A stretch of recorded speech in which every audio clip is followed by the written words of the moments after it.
This one here belongs to Murray Latham down near Newcastle. Fantastic machine. This is the one that when the going gets tough, this is the machine that you want in on your site.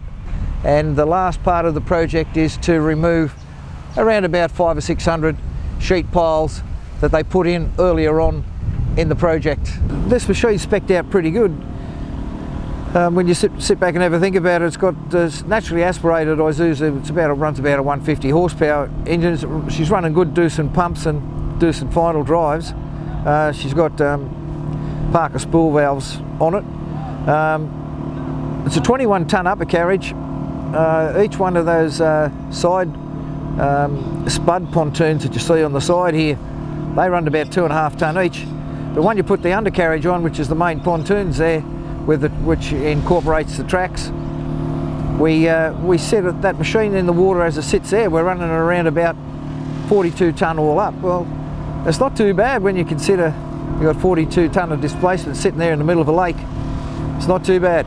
Those spud side pontoons that we've got there, they're made by Elk, which is out of Indonesia. And a few blokes there would run different brands, but Murray Latham has been to Indonesia and investigated. He thinks that this is the best suited for his machine. At 1.8, I think this machine, when it's all geared up with all the attachments on it, runs around about that 40 tonne. It's quite a bit of displacement. That, along with these massive, great big pontoons here, and the all run at 1.8 wide, extremely good buoyancy.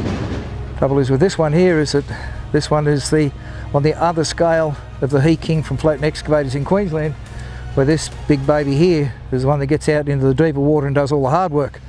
Now, some of that hard yakka, of course, we've got to look at a little bit more stability.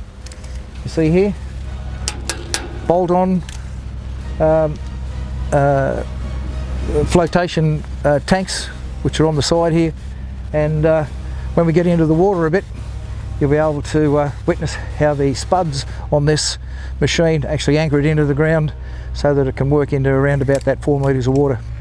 This machine also has a long and a short dipper arm, and it's got the case drain on it. The pumps are big enough to run a big sludging or desludging pump, and you can see there on the top there we've got that 6-inch semi-permanently affixed return pipeline. If you ever put the desludging pump on, there would have been about 600 piles, I suppose, sheet piles placed in here to delineate the lagoon once they found out where the contaminated material was. All of the sheet piles are taken over by the barge over to a wash bay. They're unloaded by the 24 tonne Sumitomo over here with chains, stockpiled, and then slung around into the wash bay, where the boys go through the arduous task of cleaning all the mud, silt and debris. One thing about this machine though is that it is permanently fixed at this width, meaning that it's far too wide for it to be taken on any conventional transport. So this machine, to set this machine up on site, is fairly expensive, and you wouldn't be bringing it in to do a job for 2 or 3 days. And here, this is something that I'd actually never seen done before.